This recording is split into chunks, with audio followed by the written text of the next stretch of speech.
Super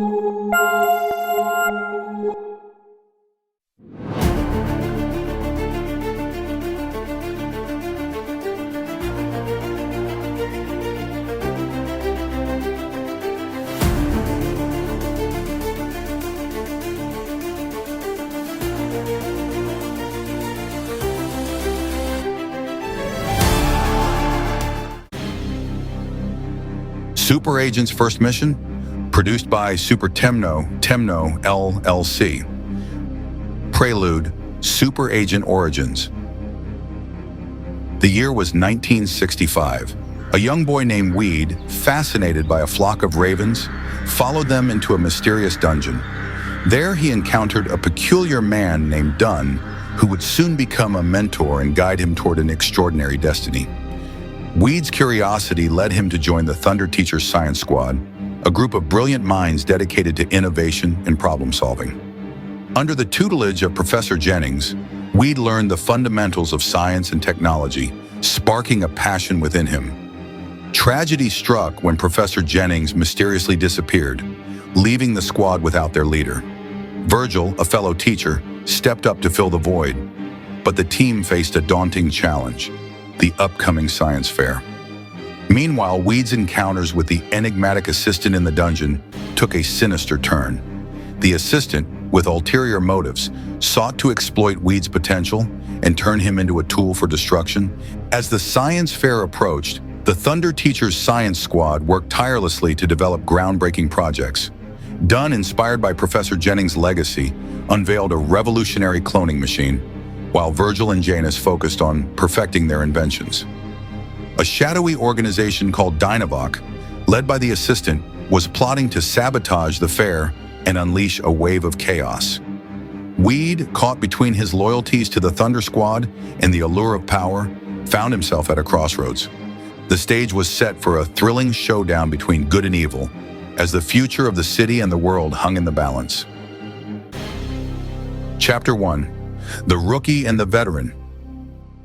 The sun beat down on the United Nations, casting long shadows as Dynamo struggled to keep pace with Iron Maiden. She moved with a purpose, her long strides eating up the pavement, oblivious to the world around her. Dynamo, on the other hand, was a whirlwind of apologies, dodging pedestrians and muttering, "Excuse me," at every turn. Miss Maiden! Miss Maiden! He called out, finally catching up to her. Sorry, we haven't been properly introduced. Iron Maiden glanced at him without breaking her stride. I know all I need to know, She replied coldly. Dynamo was taken aback. Oh, well, that makes one of us. For example, I'd like to know where we're headed. That's not going to happen. Iron Maiden snapped. Dynamo's eyes widened in surprise. Fine. No need to shout. Iron Maiden paused, pulling out her phone. Hold on a second. She said, then turned back to Dynamo. What? Dynamo pointed at her earpiece. Oh, you were... Never mind. Where are you from? Iron Maiden asked. Me? Dynamo replied, confused.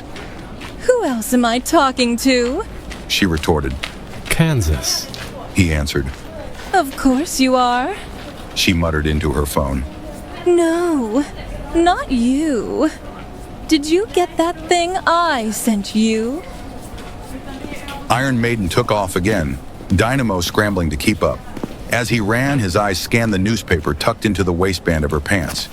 He managed to focus on a headline: NASA reports mysterious signals from deep space.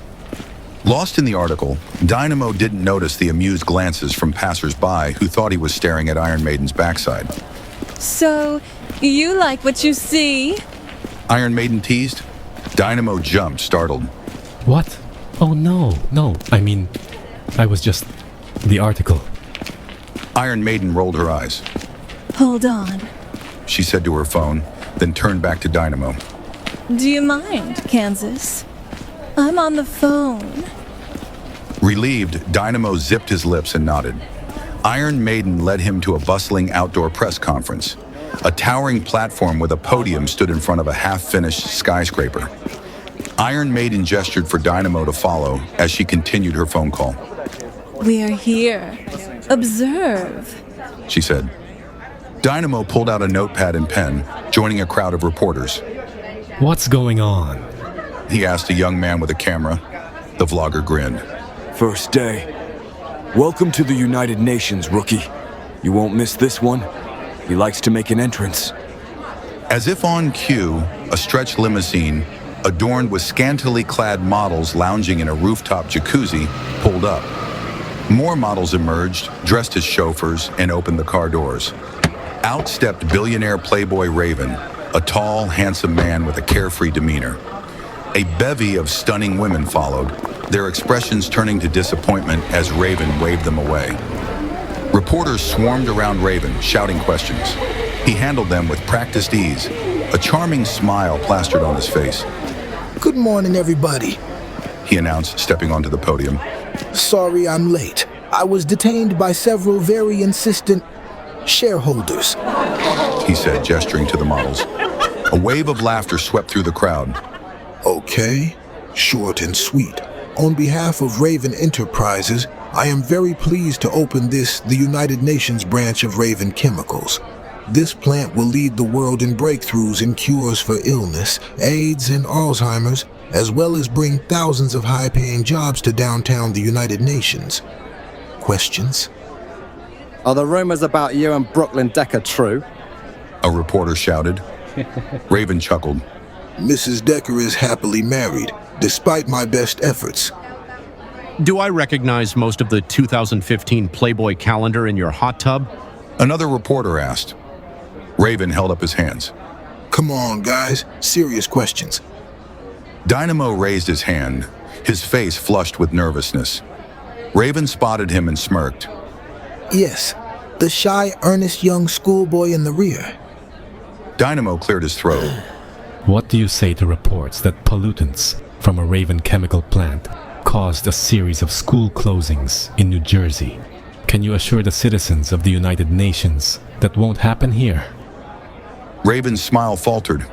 Check your sources, new guy. If that happened, I think I would have heard about it. Dynamo wasn't deterred. Actually, I'm not so sure that's true, Mr. Raven. The United Nations news reports you're an absentee CEO, sleeping in days, disappearing at night, perhaps to consult with your lovely shareholders. If Raven Chemicals was a major polluter, isn't it true you'd be the last to know? A hush fell over the crowd as everyone turned to look at Dynamo. Even Iron Maiden seemed impressed. Raven's eyes narrowed. What's your name, schoolboy? Dynamo, Daily Planet. Dynamo replied. I'm guessing Iowa, Nebraska? Raven asked, trying to sound amused. Kansas, Dynamo corrected. Raven paused, then laughed. Oh, excuse me. My mistake. Being a CEO isn't like milking cows, Dynamo. I can't be aware of everything that goes on. But I can assure you that the United Nations branch of Raven Chemicals will be the safest plant in the city. That's all. No more questions. Raven stepped down from the podium and dismissed the reporters. As he walked away, Dynamo noticed a change in his demeanor. The carefree playboy was replaced by a cold, calculating look. Iron Maiden Approached Dynamo. Nice work, Kansas. How'd you know all that? Dynamo shrugged. It's nothing. I read most of the major metro newspapers. What? Every day? Iron Maiden asked, impressed. I read fast. Dynamo replied. Iron Maiden turned her attention to a departing model. So, Raven, huh? Between us girls, what's he like, you know? The model hesitated. Wish I knew. Iron Maiden pressed. Seriously? The model shrugged. Every day he hires us to hang out in his limo. Every night he disappears. And if anybody asks, we're supposed to say he was with us. Dynamo watched as Raven was whisked away in a black car. Something about the billionaire's behavior didn't sit right with him. Between you and me, I think he's gay. The model whispered. Iron Maiden quickly typed something on her phone. Iron Maiden. You can't print that. Dynamo warned. Iron Maiden laughed and walked away. Dynamo sighed.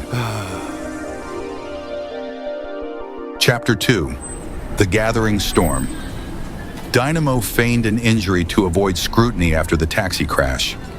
Iron Maiden, ever the protector, insisted on calling an ambulance, but Dynamo had a different plan. Oh, ow. He groaned, clutching his side.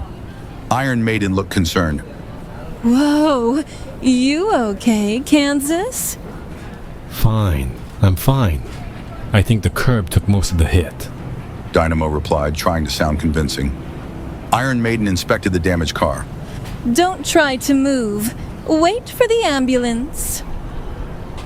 Dynamo subtly blocked her view of the car. I don't think that's necessary. I'm fine. The cabbie finally emerged looking dazed and confused. He pulled away Dynamo's jacket and coat, revealing the massive dent in his car. Iron Maiden and the crowd gasped. They stared at Dynamo in disbelief.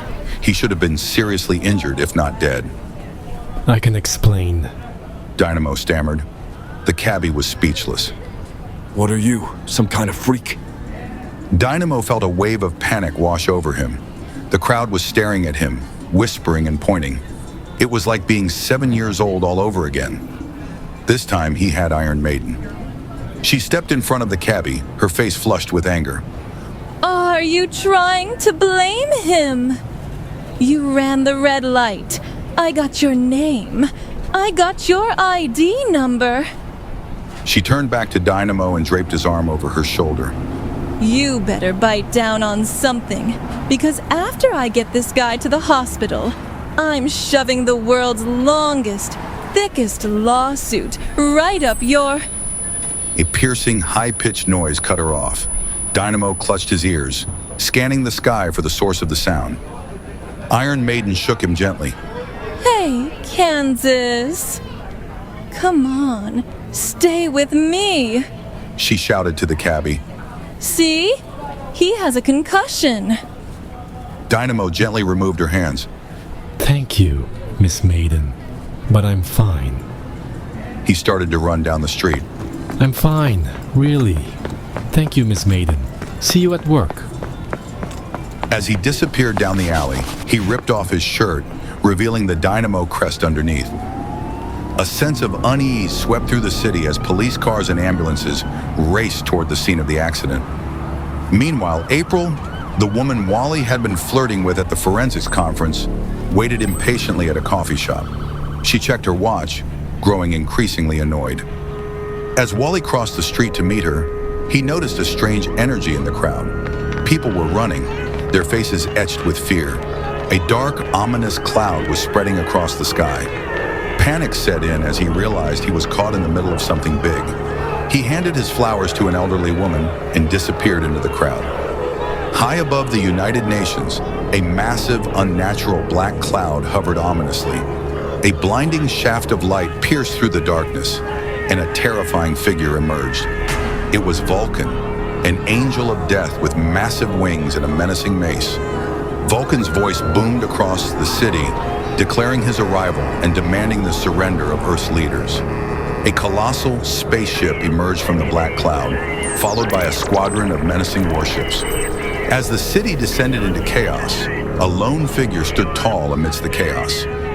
Menthor, the mysterious immigrant, faced the invading alien forces with unwavering determination. She transformed into a formidable warrior, taking on the alien behemoths with incredible strength and skill.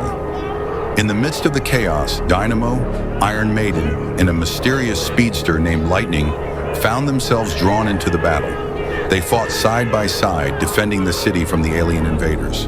As the battle raged on, a new player emerged, Raven, the billionaire playboy with a hidden agenda. With his advanced technology and combat skills, he became a formidable ally in the fight against the alien threat. The fate of the United Nations hung in the balance as these unlikely heroes united to protect their city from the impending invasion. Chapter 3. The Formation. A tense silence hung in the air as the 5 extraordinary individuals faced off. Dynamo, the powerhouse, Noman, the space cop, Menthor, the mind, Lightning, the speedster, and Raven, the billionaire. Raven broke the silence. "Look," he began, his voice low and steady. We're all in this together, whether we like it or not. But we have a common enemy. Noman crossed his arms. And what makes you think we want to be in this together? Raven shrugged. I don't know, but you're here, aren't you? Lightning scratched his head. I mean, I'm not really good at the whole team thing. I'm more of a solo guy. Mentor, having observed the exchange, spoke up. We are here because we must be. Together or apart, we are a threat to those who would harm this world. Dynamo remained silent, his gaze fixed on Raven. Something about the billionaire intrigued him. Raven nodded. Exactly. So, we have a choice. We can fight this alone and probably fail, or we can work together and increase our chances of success. There was a long pause. Finally, Noman spoke. I'm in. Lightning shrugged. Sure, why not? Mentor simply nodded. Dynamo hesitated, then looked at Raven. I'm in. Raven smiled. Welcome to the team. They stood in silence for a moment, each lost in thought. Then Raven spoke again. We need a name. Lightning suggested. The Avengers! Raven chuckled. Too obvious. Noman simply said. The Protectors. Mentor considered for a moment. Guardians. Dynamo, still lost in thought, blurted out. The Unknowns. Raven nodded. Perfect. As the first rays of dawn painted the sky, the newly formed team of extraordinary individuals stood together, united by a common purpose, to protect the world. Chapter 4, A New Threat. As Noman was sent flying, the ground shook, and a massive fissure opened in the earth, swallowing him whole. Lightning gasped. No man! Mentor's anger dissipated as she realized the gravity of the situation. We have to find him. Raven, still observing from a distance, raised an eyebrow. That was convenient. Dynamo, still recovering from the beating, managed to stand. What do you mean? Raven pointed at the fissure. That was no natural occurrence. Something caused that. A chilling silence fell over the group. Suddenly, a massive, shadowy figure emerged from the fissure. It was a grotesque creature, with multiple arms and glowing red eyes. Well, that's new. Lightning muttered. The creature roared and charged towards the group. Let's give this new friend a warm welcome, said Raven, drawing a high-tech gauntlet from his utility belt. The battle was on. Chapter 5, A New Dawn. April slapped Lightning across the face. Don't even think it. Lightning rubbed his cheek, grinning sheepishly. Okay, I'll behave. April sighed. You're impossible. Lightning grinned. That's why you love me. April rolled her eyes, but a small smile crept onto her face. Meanwhile, back at Raven's lair, the billionaire genius was poring over data on Dynamo. A holographic image of the city floated in front of him, pinpointing various locations. It's time, Raven murmured to himself. Time to bring this to an end. He activated a series of controls, and a complex network of satellites and communication devices sprang to life. A message, clear and concise, was broadcast to every corner of the globe. To the people of Earth, I am Raven, and I bring a message of hope. In a time of fear and uncertainty, there is a beacon of light, a symbol of courage and strength, a protector. His name is Dynamo. He is among you, watching, waiting. He is your shield against the darkness. Do not fear, for he is coming. The message was broadcast repeatedly, in every language, across every platform. The world watched, captivated, as the name Dynamo echoed across the globe. Dynamo himself was unaware of the broadcast. He was in his apartment, lost in thought. The words of Raven echoed in his mind. A symbol of hope, a protector. He was just an ordinary man with extraordinary abilities. But could he be more? A knock at the door startled him. He cautiously opened it to find Iron Maiden standing on the other side. You got a minute? She asked. Dynamo nodded, stepping aside to let her in. Iron Maiden sat down on the couch. I saw the broadcast, she said. Dynamo looked at her surprised. You did? Iron Maiden nodded. I think he's right. People need you. Dynamo hesitated. I don't know if I can do that. Iron Maiden smiled. I don't think you have a choice.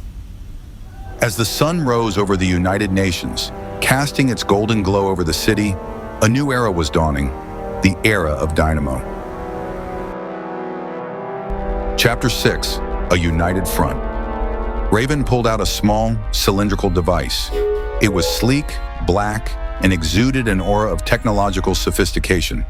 This, he said, holding it up, is a quantum teleportation device.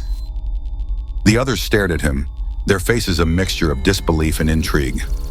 It's experimental, Raven continued, but it should allow us to travel vast distances instantaneously.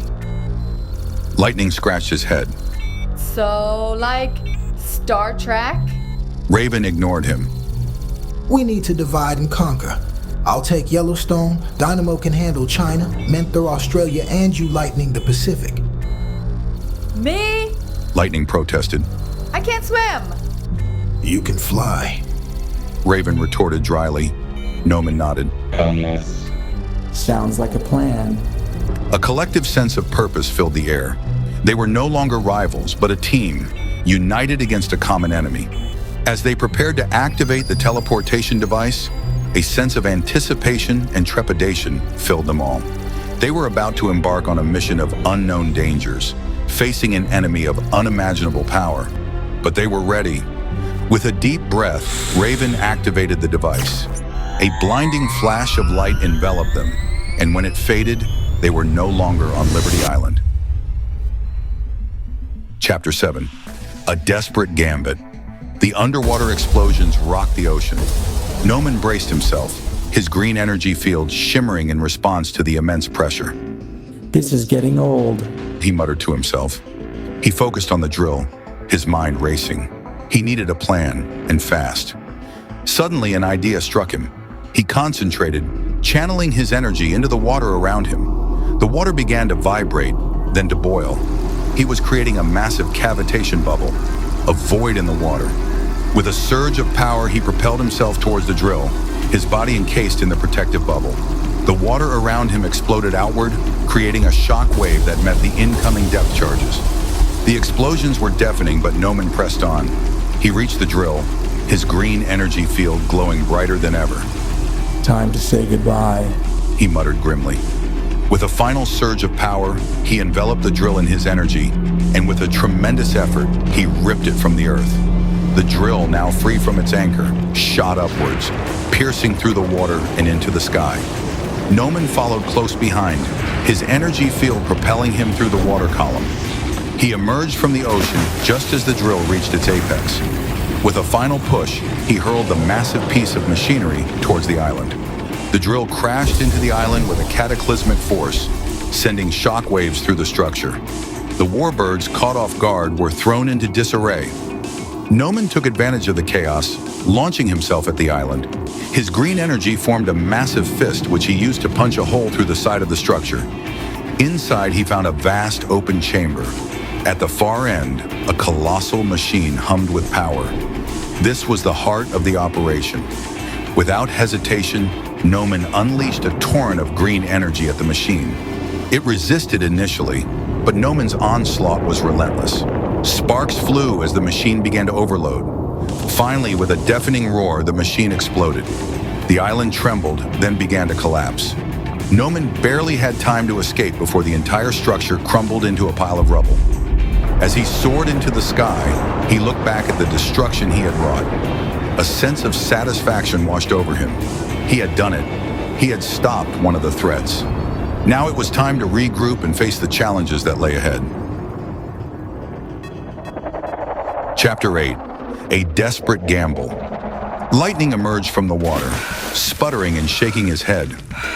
That was, unpleasant. Raven's voice crackled through the earpiece. Are you okay? Lightning took a deep breath. Yeah, just a little wet. Raven nodded, his voice filled with concern. We need to regroup. I'm heading to Yellowstone. We'll discuss a plan from there. Lightning nodded. Roger that. As Raven's jet disappeared into the sky, Lightning turned his attention back to the island. The warbirds were regrouping, their defenses bolstered. It was going to be a tough fight. Meanwhile, in China, Dynamo was engaged in a relentless battle against the warbirds. The nth metal spears were proving to be a formidable challenge, but Dynamo was determined. He dodged and weaved, his eyes scanning the battlefield for an opportunity. Suddenly, an idea struck him. He focused his energy, channeling it into his hands. A blinding light erupted from his palms, and a powerful energy wave swept across the battlefield. The warbirds were caught off guard. The energy wave disrupted their systems, causing them to malfunction. Seizing the opportunity, Dynamo launched himself at the island, his fists ablaze with energy. He crashed through the outer wall, landing with a thunderous impact. The interior of the island was a maze of corridors and chambers, filled with strange alien machinery. Dynamo ignored the alien technology, his focus solely on the central core. He burst through the final door, revealing the massive drill. Without hesitation, he unleashed his full power, his energy forming a colossal fist that enveloped the drill. With a mighty heave, he ripped the drill from its moorings and hurled it out of the island. The drill soared into the sky, then plummeted back to Earth, crashing into the island with devastating force.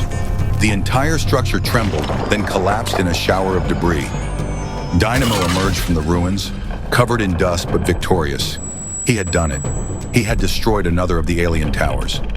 As he flew away from the ruins, he contacted the others. I'm done here. He reported. What's your status? There was a moment of silence, then Raven's voice came through. We have a problem. Chapter 9, A Desperate Stand. Menthor watched in horror as the overpass collapsed, sending cars tumbling into the chasm below. She knew she had to do something. Without hesitation, she leaped into the gap, using her superhuman strength to slow her descent. She landed with a thud, the impact sending shockwaves through her body. She scanned the wreckage, searching for survivors. There, trapped in a mangled car, she saw a woman and child. Without a moment's thought, she lifted the car with her bare hands, freeing the trapped occupants. As she pulled them to safety, she heard the roar of approaching warbirds. She knew she couldn't stay. With a heavy heart, she turned to face her attackers. Meanwhile, back at the Yellowstone Island, Raven was still struggling with the Holy Grail. The alien technology was complex, but he was slowly making progress. I think I'm getting close, he muttered to himself. Suddenly, a surge of energy coursed through him. The Holy Grail was communicating with him, overwhelming his senses with information. Images flashed before his eyes, the other towers, the approaching threat of Charm Root, and a vision of a cataclysmic event that would engulf the entire planet. Raven's mind raced. He had to act fast. He focused his attention on the teleportation controls, his fingers dancing across the console. With a final surge of concentration, he activated the device. A portal opened before him, shimmering with otherworldly energy. It's time, he said to himself. He stepped through the portal, disappearing into the swirling vortex of light. On the United Nations, Dynamo was battling the encroaching lava flow. The heat was intense, but he persevered, his superhuman strength allowing him to push back the fiery tide. As he fought to save the city, he couldn't shake the feeling that something was terribly wrong. A sense of impending doom washed over him. He looked up at the sky, his eyes scanning the horizon, and then he saw it, a massive, otherworldly ship descending from the heavens. Charm Root's flagship had arrived. Chapter 10, A Desperate Gamble. The battle raged on, a titanic clash of wills and power. Dynamo, battered and bruised, refused to yield. He rose again, his eyes burning with a fierce determination. You want to play God? He roared, his voice echoing across the city. Fine, I'll show you a god. With a surge of power, Dynamo unleashed a devastating energy blast. The ground trembled as the force of the attack ripped through the air. Charmroot, caught off guard, was sent flying backwards, crashing into a building. The others took advantage of the distraction. Lightning, with renewed vigor, charged at Charmroot, his body vibrating at an incredible speed. Vulcan, recovered from his earlier blow, joined the fray, his mace a blur of deadly strikes. Mentor, still recovering from her fall, watched the battle unfold with a mix of awe and fear. She knew they were outmatched, but she also knew they couldn't give up. Raven, meanwhile, had managed to infiltrate the heart of the ship. He was close to activating the self-destruct sequence. The battle raged on, a chaotic ballet of destruction. Buildings crumbled, and the city trembled under the onslaught of their powers. But Charmroot was relentless, his power seemingly limitless. Just as it seemed all hope was lost, Dynamo unleashed a final, desperate attack. He channeled all his remaining energy into a single, devastating blow. The punch connected with Charmroot with the force of a nuclear explosion. The ground shook, and a blinding light enveloped the battlefield.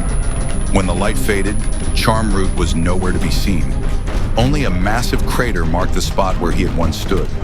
A stunned silence fell over the battlefield. Had they finally defeated him? Then a voice echoed through the air. It was Charmroot, his voice cold and menacing. You think this is over? He sneered. You fools. A portal opened in the sky, and a colossal, mechanized creature emerged. It was a monstrous war machine, its form twisted and grotesque. The battle was far from over. Conclusion: the Super Friends. The meeting room was a sea of focused faces.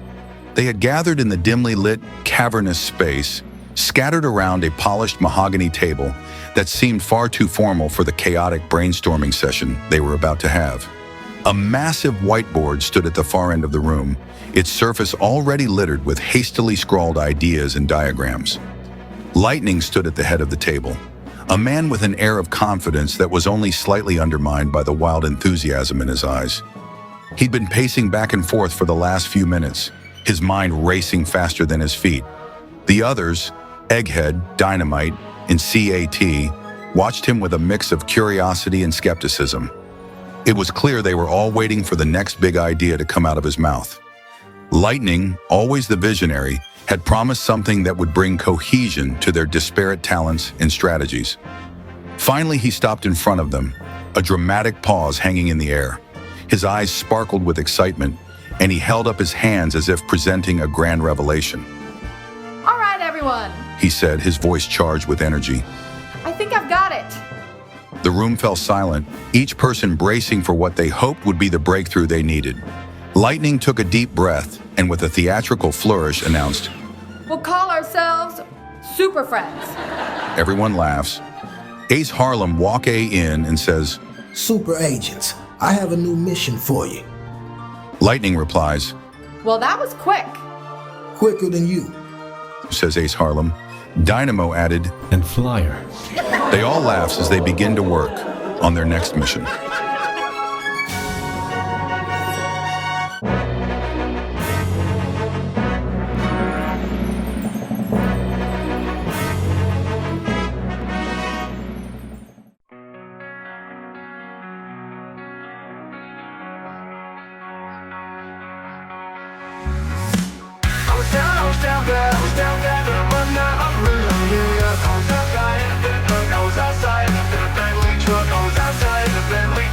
I was outside in a Bentley truck.